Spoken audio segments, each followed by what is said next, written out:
Assalamualaikum warahmatullahi wabarakatuh. Selamat sore, salam sejahtera bagi kita semua. Recording in progress. Om Swastiastu, Namo Buddhaya, salam kebajikan. Yang terhormat, para Kepala Biro Kepegawaian atau yang membidangi SDM di lingkungan kementerian dan lembaga atau yang mewakili. Yang terhormat, para Kepala BKP SDM di lingkungan pemerintah provinsi atau yang mewakili. Yang terhormat, Direktur Pengelolaan Data dan Penyajian Informasi Kepegawaian BKN atau yang mewakili. Yang terhormat Direktur Pembangunan dan Pengembangan Sistem Informasi Kepegawaian BKN atau yang mewakili. Yang terhormat Direktur Pengawasan Bidang Pengembangan Iptek dan Reformasi Birokrasi BPKP atau yang mewakili. Yang terhormat Kepala Pusat Pengembangan Sistem Seleksi ASN BKN atau yang mewakili, para Kepala Kantor Regional 1 sampai dengan 14 BKN atau yang mewakili, yang terhormat Inspektur Kementerian PAN-RB atau yang mewakili, Kepala Biro SDM dan Umum Kementerian PAN-RB atau yang mewakili, Kepala Biro Hukum, Komunikasi dan Informasi Publik Kementerian PAN-RB atau yang mewakili, Kepala Biro Manajemen Kinerja Organisasi dan Kerjasama Kementerian PAN-RB atau yang mewakili, para pejabat di lingkungan Kementerian PAN-RB, Bapak Ibu hadirin yang berbahagia. Mohon izin saya Sindiana Aldrivisia, analis kebijakan pertama pada Asisten Deputi Perencanaan dan Pengadaan SDM Aparatur. Mohon izin untuk memandu acara sosialisasi keputusan Menteri PAN-RB tentang nilai ambang batas seleksi kompetensi dasar pengadaan PNS tahun 2021. Baik, Bapak dan Ibu, saat ini telah hadir bersama kita narasumber pada hari ini, yaitu Bapak Katmoko Arisambodo selaku PLT Asisten Deputi Perencanaan dan Pengadaan SDM Aparatur, dan Mas Aldita Adnan Risaba selaku Analis Perencanaan pada Asisten Deputi Perencanaan dan Pengadaan SDM Aparatur. Bapak, Ibu yang kami hormati, acara ini diikuti oleh 54 kementerian dan lembaga dan 33 provinsi melalui Zoom meeting, serta dari kabupaten kota yang mengikuti melalui live streaming pada kanal YouTube Kementerian PAN-RB. Baiklah, mohon izin saya akan terlebih dahulu membacakan tata tertib kegiatan pada hari ini. Kami mohon Bapak Ibu untuk dapat mengganti format nama akun Zoom meeting dengan format nama instansi _jabatan _nama. Silahkan Bapak dan Ibu untuk mengisi daftar hadir pada link yang nanti akan disampaikan pada chat box Zoom meeting. Peserta diharapkan untuk mengaktifkan video dan menonaktifkan mikrofon selama kegiatan berlangsung. Peserta dapat menyampaikan pertanyaan melalui chat box bagi yang bergabung pada Zoom meeting atau melalui kolom live chat pada live streaming di kanal YouTube Kementerian PAN-RB. Bapak, Ibu hadirin yang kami hormati, adapun agenda kita pada sore ini, yang pertama yaitu penyampaian paparan mengenai keputusan Menteri PAN-RB nomor 1023 tahun 2021 tentang nilai ambang batas seleksi kompetensi dasar pengadaan PNS tahun 2021. Kemudian dilanjutkan dengan diskusi tanya-jawab untuk beberapa pertanyaan yang telah disampaikan melalui chat box Zoom meeting atau kolom live chat pada live streaming di kanal YouTube Kementerian PAN-RB. Baik, Bapak dan Ibu, untuk menghemat waktu langsung saja kita masuk ke agenda yang pertama, yaitu penyampaian paparan sosialisasi keputusan Menteri PAN-RB tentang nilai ambang batas seleksi kompetensi dasar pengadaan PNS tahun 2021 yang akan disampaikan oleh Bapak Katmoko Arisambodo selaku PLT Asisten Deputi Perencanaan dan Pengadaan SDM Aparatur dan Mas Aldita Adnan Risaba selaku Analis Perencanaan. Kepada Bapak Ari dan Mas Aldi, kami persilahkan. Baik, terima kasih Mbak Cindy. Assalamualaikum warahmatullahi wabarakatuh, Bapak Ibu sekalian yang kami hormati, Bapak Ibu Kepala Biro dari Kementerian Lembaga yang mewakili, Bapak Ibu Pejabat Tinggi Pertama dari BKN, Kakanrek, kemudian juga dari BPKP dan dari Panselnas, anggota Panselnas lainnya, juga dari Kementerian Pan-RB dan teman-teman yang kami hormati. Juga ada rekan-rekan wartawan yang join di Zoom meeting ini, juga Bapak Ibu sekalian yang hadir di YouTube. Mohon maaf kami tidak bisa menampung keseluruhannya di Zoom meeting sehingga sebagian mungkin harus lewat link YouTube. Baik Bapak Ibu sekalian, untuk mempersingkat waktu, kami kira kami tidak akan berpanjang lebar karena memang materinya sudah singkat, padat, dan kemudian juga sudah to the point apa yang ingin kami sampaikan, yakni terkait dengan nilai ambang batas SKD pengadaan PNS tahun 2021. Barangkali mungkin secara singkat kita Bapak Ibu sekalian juga sudah ketahui bahwa tahun ini kita ada setidaknya ada 3 kelompok pengadaan yang kita akan yang telah sedang kita rencanakan, yakni untuk PNS, kemudian dari jalur P3K, kemudian jalur P3K kita bagi menjadi 2 kelompok, yakni P3K guru dan P3K non guru. Baik Bapak Ibu sekalian, sebelum kita mulai dari materi ini, izinkan saya nanti bersama rekan kami, Mas Aldi, untuk menyampaikan beberapa hal. Ini yang pertama yang mungkin kami dahului terlebih dahulu Bapak Ibu sekalian, karena ini merupakan penting juga yang kita launching dari Kementerian Pan-RB, telah launching 2 hari yang lalu, tepatnya tanggal 27, terkait dengan core values ASN, yang dengan jargon adalah berakhlak. Jadi berakhlak ini singkatannya dari berorientasi pelayanan, kemudian akuntabel, kompeten, harmonis, loyal, adaptif, dan kolaboratif. Nilai dasar inilah yang harus dipegang oleh ASN, dan juga termasuk calon-calon ASN yang akan kita rekrut di tahun 2021 ini. Jadi nanti Bapak Ibu sekalian bisa melihat materi apa yang kemudian akan kita sampaikan di SKD nanti, seleksi kompetensi dasar di ASN ini, khususnya di CPNS, itu nilai-nilai dasar tersebut juga kita usahakan sudah termaktub di dalam soal-soal tersebut, sehingga kedepannya kita memang ingin merekrut mereka yang berakhlak sesuai dengan core values ASN.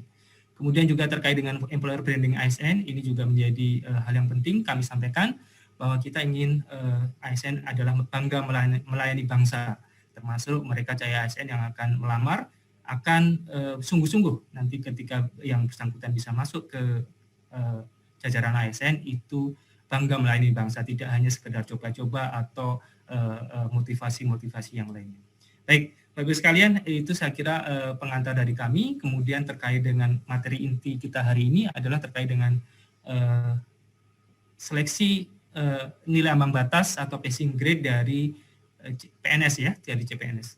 Untuk yang P3K maupun yang P3K non guru, insya Allah sebentar lagi Bapak Ibu sekalian, belum bisa kami sampaikan hari ini, tapi sebentar lagi nanti kita sedang simulasikan dan lain sebagainya, kita persiapkan, kemudian mudah-mudahan dalam waktu dekat bisa kita sampaikan. Untuk yang passing grade CPNS ini dasarnya ada dari Permenpan nomor 27 tahun 2021, di pasal 39 ayat 2 bahwa jumlah komposisi soal, tata cara penilaian dan nilai ambang batas SKD ditetapkan oleh Menteri. Nanti materi terkait Permenpan ini juga bisa Bapak Ibu download, dan mungkin juga sebagian besar dari Bapak Ibu juga sudah mendownload untuk file ini.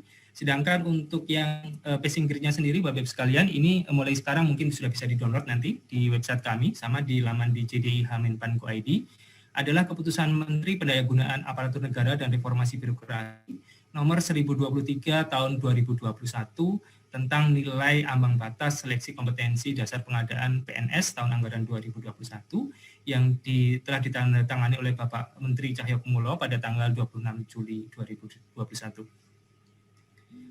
Baik, Ibu sekalian, terkait dengan materi soal SKD, mungkin sedikit review saja, mungkin sudah ada di Permenpan, tapi kita juga sampaikan lagi di sini. Yang pertama adalah ada 3 materi untuk SKD Bapak Ibu sekalian, yakni tes wawasan kebangsaan atau TWK, kemudian tes intelijensia umum, kemudian yang ketiga adalah tes karakteristik pribadi. Dan selanjutnya Bapak Ibu sekalian terkait dengan materi-materi apa yang ada di TWK, kemudian apa yang ada di TIU dan TKP, silakan Mas Aldi, silakan dibacakan untuk materinya. Baik, terima kasih Pak Ari. Mohon izin Bapak Ibu, sebelum kita masuk ke nilai ambang batas, kita coba review kembali terkait materi yang akan diujikan di seleksi kompetensi dasar. Seperti tadi telah dijelaskan oleh Pak Ari, bahwa SKD ini terdiri dari 3 tes. Yang pertama adalah tes wawasan kebangsaan atau TWK, yang kedua adalah tes intelijensia umum atau TIU, dan yang ketiga adalah tes karakteristik pribadi atau TKP. Kita coba bedah satu persatu Bapak Ibu. Yang pertama adalah TWK. TWK ini terdiri dari 5 item yang akan diujikan. Yang pertama adalah item nasionalisme. Item pertama ini bertujuan untuk mengukur kemampuan untuk mewujudkan kepentingan nasional melalui cita-cita dan tujuan yang sama dengan tetap mempertahankan identitas nasional. Lalu item yang kedua adalah item integritas yang bertujuan untuk menjunjung tinggi kejujuran, ketangguhan, komitmen, dan konsistensi sebagai satu kesatuan sikap untuk mencapai tujuan nasional. Lalu yang ketiga adalah item bela negara. Item ini bertujuan untuk mengukur kemampuan berperan aktif dalam mempertahankan eksistensi bangsa dan negara. Lalu item yang keempat adalah pilar negara. Item ini bertujuan untuk mengukur kemampuan membentuk karakter positif melalui pemahaman dan pengamalan nilai-nilai dalam Pancasila, Undang-Undang Dasar Negara Republik Indonesia tahun 1945, Negara Kesatuan Republik Indonesia, dan Bhinneka Tunggal Ika. Lalu item yang kelima adalah item bahasa Indonesia. Item ini diujikan untuk mengukur kemampuan dalam menggunakan bahasa Indonesia sebagai bahasa persatuan yang sangat penting kedudukannya dalam berkehidupan bermasyarakat, berbangsa, dan bernegara. Kelima item ini akan dirangkum dalam satu paket soal TWK yang terdiri dari 30 butir soal. Baik, untuk selanjutnya, materi tes intelijensia umum. Secara umum, materi soal TIU ini terdiri dari 3 item yang akan diujikan. Yang pertama adalah verbal atau kata-kata, yang kedua numerik atau angka-angka, dan yang ketiga figural atau gambar-gambar. Kita coba dalam satu persatu, Bapak Ibu. Item yang pertama, verbal, terdiri dari 3 sub-item. Yang pertama adalah sub-item analogi, yang bertujuan untuk mengukur kemampuan individu dalam bernalar melalui perbandingan 2 konsep kata yang memiliki hubungan tertentu, kemudian menggunakan konsep hubungan tersebut dalam situasi yang lain. Sub-item yang kedua adalah sub-item silogisme, yang bertujuan untuk mengukur kemampuan individu untuk menarik kesimpulan dari 2 pernyataan yang diberikan. Lalu sub-item yang ketiga adalah sub-item analitis, yang bertujuan untuk mengukur kemampuan individu untuk menganalisis informasi yang diberikan dan menarik kesimpulan. Pada item numerik yang diujikan adalah 4 sub-item. Sub-item yang pertama adalah sub-item berhitung, bertujuan untuk mengukur kemampuan hitung sederhana. Lalu sub-item yang kedua adalah sub-item deret angka, yang bertujuan untuk mengukur kemampuan individu dalam melihat pola hubungan angka. Sub-item yang ketiga adalah perbandingan kuantitatif, yang bertujuan untuk mengukur kemampuan individu untuk menarik kesimpulan berdasarkan 2 data kuantitatif. Lalu sub-item yang keempat adalah sub-item soal cerita, yang bertujuan untuk mengukur kemampuan individu untuk melakukan analisis kuantitatif dari informasi yang diberikan. Lalu kita masuk ke item yang ketiga, yaitu item figural. Item figural ini terdiri dari 3 sub-item yang akan diujikan. Yang pertama adalah sub-item analogi, sama seperti pada item verbal, hanya bedanya di sini individu dalam menalar melalui perbandingan 2 gambar yang memiliki hubungan tertentu, kemudian menggunakan konsep hubungan tersebut pada situasi yang lain. Sub-item yang kedua adalah sub-item ketidaksamaan. Sub-item ini bertujuan untuk mengukur kemampuan individu untuk melihat perbedaan beberapa gambar. Lalu yang ketiga adalah sub-item serial, yang bertujuan untuk mengukur kemampuan individu dalam melihat pola hubungan dalam bentuk gambar.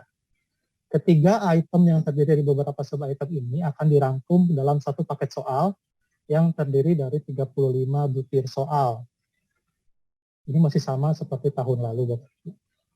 Lalu kita masuk ke materi soal yang ketiga, yaitu tes karakteristik pribadi.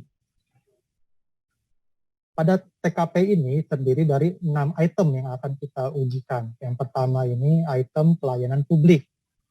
Item ini bertujuan untuk mengukur kemampuan dalam menampilkan perilaku keramah tamahan, dalam bekerja yang efektif, agar bisa memenuhi kebutuhan dan kepuasan orang lain, sesuai dengan tugas dan wewenang yang dimiliki. Lalu item yang kedua adalah item jejaring kerja. Item ini bertujuan untuk mengukur kemampuan dalam membangun dan memindah hubungan, kerjasama, berbagi informasi, dan berkolaborasi dengan orang lain secara efektif. Lalu item yang ketiga adalah item sosial budaya. Item ini bertujuan untuk mengukur kemampuan dalam beradaptasi dan bekerja secara efektif dalam masyarakat majemuk yang terdiri atas beragam agama, suku, budaya, dan sebagainya. Lalu item yang keempat adalah item teknologi informasi dan komunikasi. Pada item ini bertujuan untuk mengukur kemampuan dalam memanfaatkan teknologi informasi secara efektif untuk meningkatkan kinerja. Lalu item yang kelima adalah item profesionalisme. Item ini bertujuan untuk mengukur kemampuan dalam melaksanakan tugas dan fungsi sesuai dengan tuntutan jabatan. Lalu item yang keenam ini adalah item anti radikalisme. Item ini item baru yang kita masukkan pada pengadaan tahun 2021 yang bertujuan untuk mengukur dan menjaring informasi dari individu tentang pengetahuan terhadap anti radikalisme, kecenderungan bersikap, dan bertindak saat menghadapi stimulus dengan beberapa alternatif situasi. Keenam item TKP ini akan kami rangkum dalam satu paket soal yang terdiri dari 45 butir soal. Untuk selanjutnya terkait tata cara penilaian dan passing grade akan dijelaskan lebih lanjut oleh Bapak Fatmoko Ari. Saya persilahkan Bapak. Baik Mas Aldi. Selanjutnya Bapak Ibu sekalian terkait dengan pengaturan bobot nilai. Jadi untuk TWK tadi disampaikan Mas Aldi ada 30 butir soal. Apabila menjawab benar itu bernilai 5, tapi kalau salah atau tidak menjawab maka nilainya 0. Karena itu jumlah nilai maksimumnya adalah 150 Bapak Ibu sekalian kalau menjawab semuanya benar. Kemudian untuk tes intelijensia umum terdiri dari 35 butir soal, di mana kalau menjawab benar dia 5 dan tidak menjawab atau salah menjawab adalah 0. Sehingga nilai tertingginya adalah 175. Sedangkan tes karakteristik pribadi terdiri dari 45 butir soal, itu ada 5 tingkatan. Menjawab paling benar adalah paling sesuai maksud saya adalah 5, kemudian 4, 3, 2, dan 1. Sedangkan tidak menjawab itu bernilai 0. Sehingga nilai maksimum di sini adalah 225. Total butir soal dari SKD itu adalah 110 butir soal. Terjadi penambahan 10 butir soal dibandingkan tahun 2019 yang lalu. Sehingga nilai tertingginya pun juga mengalami penambahan sebesar 50 poin, sehingga jumlah totalnya adalah 550. Kemudian terkait dengan waktunya Bapak Ibu sekalian, waktu pelaksanaan SKD adalah 100 menit. Ya, 100 menit. Hanya saja khusus bagi pelamar penyandang disabilitas sensorik netra yang melamar pada kebutuhan khusus penyandang disabilitas, maka waktu pelaksanaan SKD-nya adalah 130 menit. Jadi secara standar adalah 100 menit. Hanya untuk mereka yang sensorik netra yang melamar pada formasi khusus penyandang disabilitas diberikan waktu 130 menit. Selanjutnya Bapak Ibu sekalian, ini adalah nilai ambang batas yang ditetapkan oleh Pak Menteri untuk CPNS tahun 2021. Yang pertama dari penetapan kebutuhan umum atau formasi umum, mungkin lebih familiar seperti itu, TWK-nya adalah 65, kemudian TIU-nya 80, dan TKP-nya adalah 166. Kemudian yang kedua, formasi khusus disabilitas itu TIU-nya 60 dan total SKD-nya 286. Kemudian yang ketiga, untuk penetapan kebutuhan khusus cum laude itu TIU-nya 85 dan total SKD-nya 311. Kemudian yang keempat, penetapan kebutuhan khusus diaspora, TIU-nya 85, total SKD-nya 311.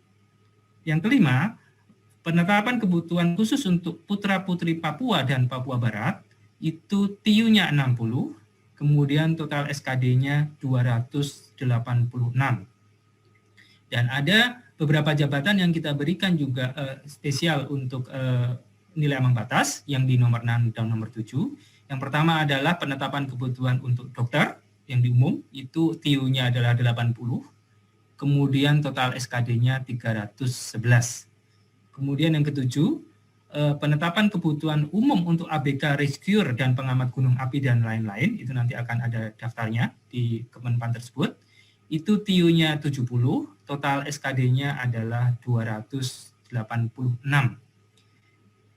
Demikian Bapak Ibu sekalian terkait dengan passing grade tahun 2021. Mungkin yang paling banyak ditunggu-tunggu adalah yang di penetapan kebutuhan umum.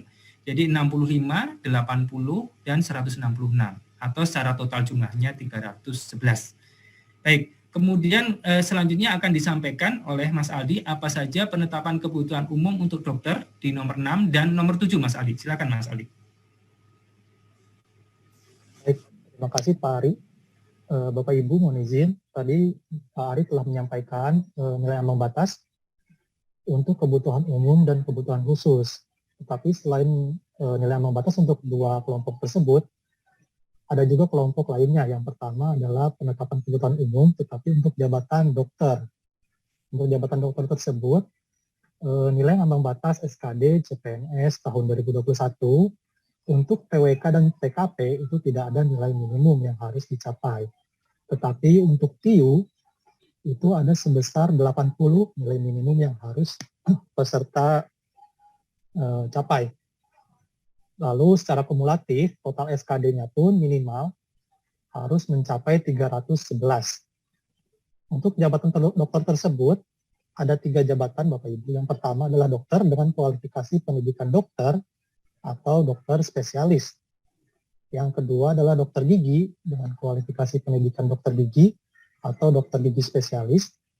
Dan yang ketiga adalah dokter pendidik klinis.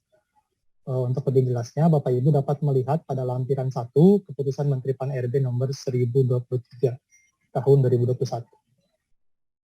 Baik, untuk yang selanjutnya, Bapak Ibu ada juga penetapan kebutuhan umum atau formasi umum untuk jabatan tertentu lainnya, yaitu untuk ABK, rescuer, dan pengamat gunung api.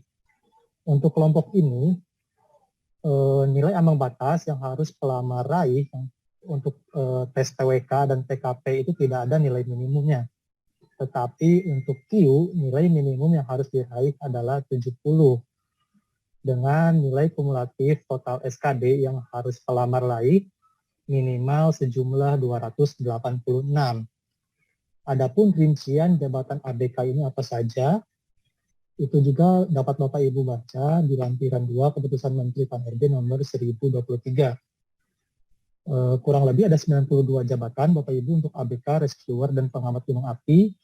Itu ada jabatan Bakes, Bosun, jenang kapal, juru masak kapal, minyak, motor, jurumudi, kasap dek kapal kelas 1 dan 2, klasi kapal kelas 1 sampai kelas 5, kepala kamar mesin, kepala kamar mesin kapal kelas 1 sampai 5, lalu ada kerani kapal kelas 1 sampai 3, konstabel kapal kelas 1 sampai 3, mandor kamar mesin kapal kelas 1 sampai kelas 3, markonis kapal kelas 1 sampai 2, masinis 1 kapal kelas 1 sampai 4, masinis 2 kapal kelas 1 sampai 3, masinis 3 kapal kelas 1 sampai 2, masinis kapal, mualim 1 kapal kelas 1 sampai 5, mualim 2 kapal kelas 1 sampai 3, mualim 3 kapal kelas 1 sampai 2, mualim kapal, nakoda kapal kelas 1 sampai 5,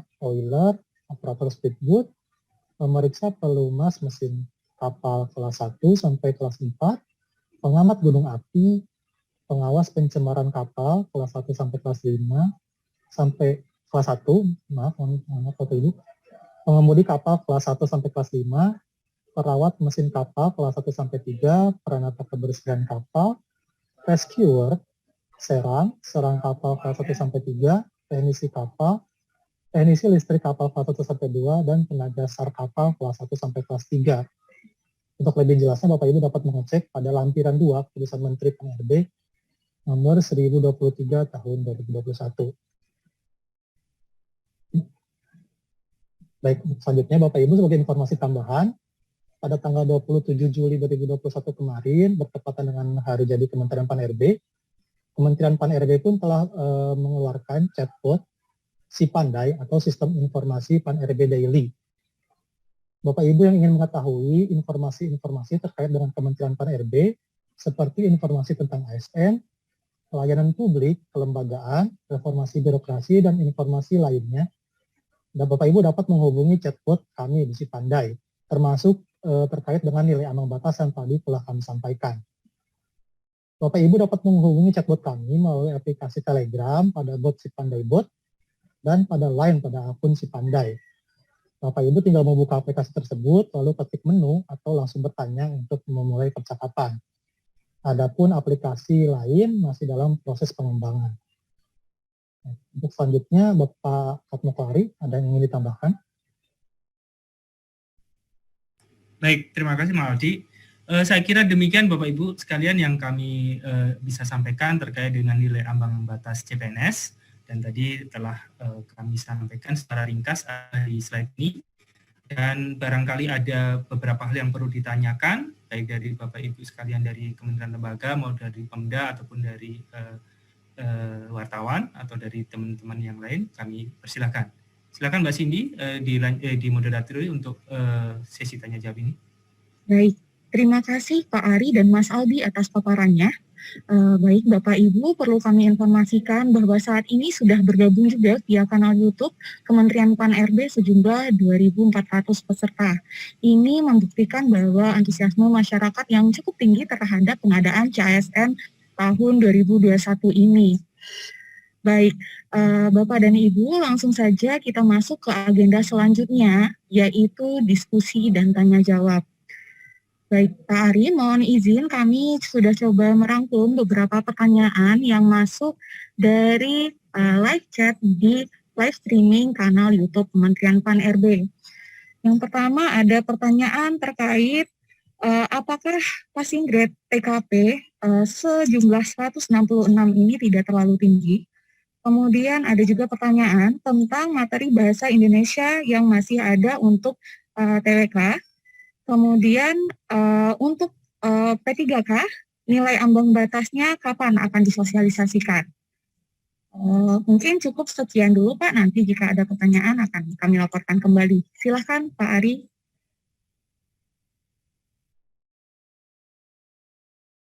Tiga pertanyaan tersebut kami jawab Bapak Ibu sekalian. Terkait dengan TKP, apakah tidak terlalu tinggi? Jadi memang kalau secara nilai mutlaknya kita naikkan Bapak Ibu sekalian.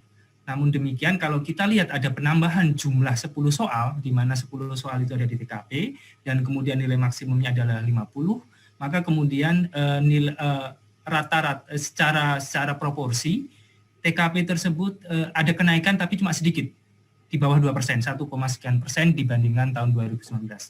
Dan saya yakin nanti peserta CPNS akan mampu bisa menjawab ini secara bagus, secara secara tepat, dan kemudian juga kita sudah mempertimbangkan untuk bisa diakomodir bukan hanya di wilayah Jawa, mungkin di wilayah Jawa akan terjadi persaingan yang tinggi, di nilai-nilai yang tinggi, tapi sedangkan di luar Pulau Jawa barangkali ini yang harus kita akomodir Bapak sekalian, sehingga kami yakin bahwa dengan nilai passing grade ini insya Allah bisa meliputi atau mengcover dari juga keperluan di pemda-pemda atau di peserta-peserta di luar Pulau Jawa.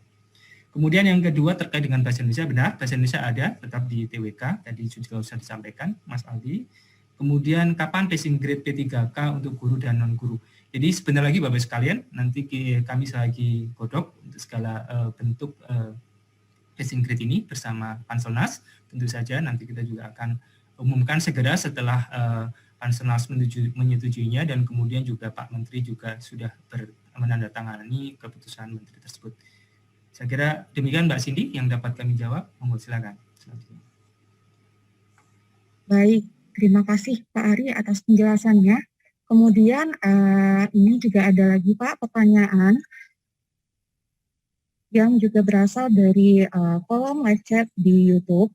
Pertanyaannya yaitu kenapa formasi khusus cum laude tidak ada nilai ambang batas TKP dan TWK-nya? Seperti itu Bapak. Baik, jadi untuk cum laude itu TWK dan TKP tidak ada, tapi total SKD-nya harus ada. Total SKD-nya tetap ada passing grade-nya, dan passing grade-nya ini sama dengan yang total SKD untuk yang formasi umum, 311. Jadi pada prinsipnya kumlot itu kita kita hargai bahwa mereka memang sudah berusaha ketika mereka kuliah, kemudian juga berprestasi bagus di universitasnya dan seterusnya, dan itu juga tentunya dari prodi akreditasi A dan perguruan tinggi juga akreditasi A. Kemudian dengan harapan mereka juga menjadi tertarik untuk masuk ke ASN, dan apabila kemudian terjadi kekurangan sedikit di TWK, tapi barangkali TKP-nya tinggi dan sebagainya, itu bisa saling subsidi nilai. Oleh karenanya itu kita berikan kesempatan seperti itu. Tapi kalau dari sisi TIU-nya justru untuk kumlot ini menjadi lebih tinggi. Saya kira demikian Mbak jawaban kami. Ya, baik. Terima kasih Pak Ari. Selanjutnya kita coba lihat pertanyaan-pertanyaan yang sudah disampaikan melalui chat box di Zoom meeting. Oke, ini ada pertanyaan Pak. Jumlah yang tertera total SKD wajib dipenuhi atau tidak? Bagaimana kalau tidak dipenuhi? Apakah berarti TMS? Saya belum paham Mbak, jumlah total? Jumlah yang tertera pada total SKD, apakah wajib untuk dipenuhi? Bagaimana kalau tidak dipenuhi? Apakah bisa diartikan TMS? Seperti itu Pak. Oke, saya mungkin agak kurang begitu paham, tapi mungkin yang dimaksud adalah ketika di formasi umum tidak ada tertulis jumlah total SKD-nya gitu ya. Tapi sebetulnya Bapak Ibu sekalian, kalau yang bersangkutan misalnya untuk formasi umum itu 65, dia minimal 65, kemudian minimal TIU-nya 80, minimal TKP-nya 166, maka otomatis total SKD-nya juga di atas 311 itu, seperti itu. Tapi kalau yang formasi lain, maka hanya dipersyaratkan memenuhi TIU dan di total SKD-nya gitu. Di total penjumlahan dari TWK, TIU, dan TKP. Itu bisa saling subsidi. Jadi seandainya nilai TWK-nya ada kekurangan sedikit, tapi nilai TKP-nya tinggi, maka itu menjadi nilai yang bisa memenuhi bagi dia. Mungkin jawaban saya seperti itu, tapi kalau TMS sebetulnya bukan istilah di SKD ya. Kalau TMS itu mungkin barangkali di verifikasi administrasi. Mungkin saya agak rancu untuk menjawabnya. Silakan Mbak, dilanjut. Baik, terima kasih banyak Pak Ari. Kemudian kita masih berlanjut ke pertanyaan yang disampaikan melalui chat box di Zoom meeting, yaitu pertanyaannya adalah, untuk penambahan waktu 130 menit dalam tes SKD bagi tunanetra sensorik, apakah juga berlaku terhadap disabilitas buta warna, low vision yang masih dapat melihat dan membaca? Seperti itu Bapak. Iya. Jadi Mbak Cindy, perlu kami sampaikan Bapak Ibu sekalian, untuk verifikasi disabilitas ini sudah sesuai ada di Permenpan, bahwa verifikasi harus dilakukan pada waktu verifikasi administrasi dengan video, kemudian mengamati dan sebagainya, kesesuaian terkait dengan disabilitas yang bersangkutan. Otomatis kalau yang bersangkutan kemudian sesuai bahwa dia klaimnya pada waktu mendaftar adalah sensorik netra dan kemudian dipilih sebagai netra, maka yang bersangkutan melamar di penyandang disabilitas, maka otomatis dia akan diberikan waktu 130 menit.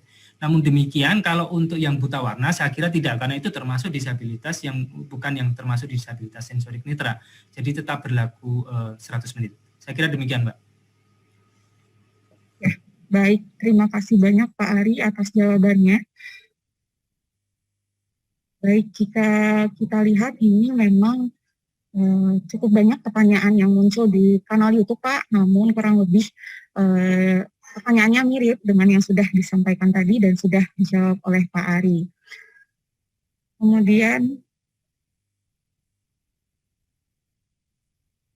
Kemudian juga ada Pak pertanyaan di chat box di Zoom meeting, yaitu khusus untuk formasi cum laude.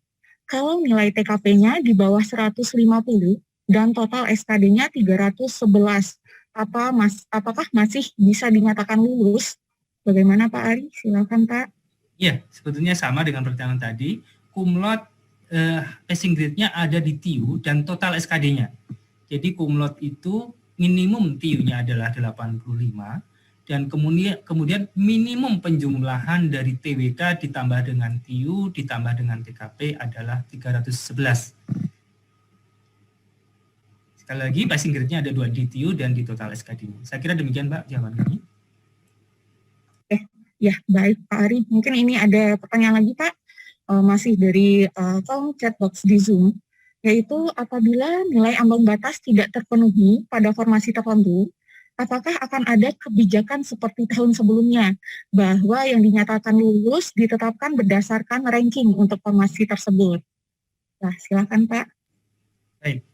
Tidak ada Bapak Ibu sekalian, jadi seluruh passing grade sudah ditetapkan di awal, dan kemudian insya Allah ini kami sudah pertimbangkan benar-benar di sisi Panselnas, melakukan simulasi dan sebagainya untuk bisa mengakomodasi dari keperluan Bapak Ibu sekalian, baik di wilayah Pulau Jawa maupun di luar Pulau Jawa, termasuk di wilayah Indonesia Timur. Jadi sementara kita ikut dengan apa yang menjadi telah diatur oleh keputusan Menteri ini. Saya kira demikian, Mbak. Terima kasih. Ya, baik. Terima kasih banyak Pak Ari atas penjelasannya. Baik, mungkin kita rasa cukup ya Pak sesi tanya jawab pada kesempatan kali ini. Kemudian kepada Bapak Ibu yang telah hadir, baik melalui Zoom meeting maupun melalui live streaming di kanal YouTube Kementerian Pan-RB, untuk pertanyaan yang mungkin belum sempat kami jawab, akan kami rangkum dalam bentuk FAQ dan akan kami upload pada portal resmi Kementerian Pan-RB beserta bahan paparan sosialisasi pada hari ini. Selanjutnya, Keputusan Menteri Pan-RB nomor 1023 tahun 2021 tentang nilai ambang batas seleksi kompetensi dasar pengadaan PNS tahun 2021 juga akan kami upload pada jdih.menpan.go.id. Selain itu, jika Bapak dan Ibu ingin mengetahui informasi baik itu terkait sosialisasi hari ini maupun info-info lainnya terkait ASN, pelayanan publik, kelembagaan, reformasi birokrasi, dan info lainnya seputar Kementerian Pan-RB, bisa diakses melalui chatbot Si Pandai Kementerian Pan-RB melalui Telegram maupun Line. Demikian Bapak dan Ibu, tak terasa kita telah sampai di penghujung acara. Mohon izin kami akan menutup acara sosialisasi pada hari ini. Kami mengucapkan banyak terima kasih kepada para tamu undangan, narasumber serta rekan ASN yang telah mengikuti kegiatan sosialisasi keputusan Menteri Pan-RB tentang nilai ambang batas seleksi kompetensi dasar pengadaan PNS tahun 2021. Kami memohon maaf apabila terdapat kekurangan pada pelaksanaan kegiatan sosialisasi pada hari ini. Saya Sindiana Aldrivisia, mohon pamit undur diri. Terima kasih dan tentunya tak lupa pula kami menghimbau untuk mari menjadi ASN berakhlak yang bangga melayani bangsa. Sampai jumpa di lain kesempatan. Wassalamualaikum warahmatullahi wabarakatuh. Waalaikumsalam.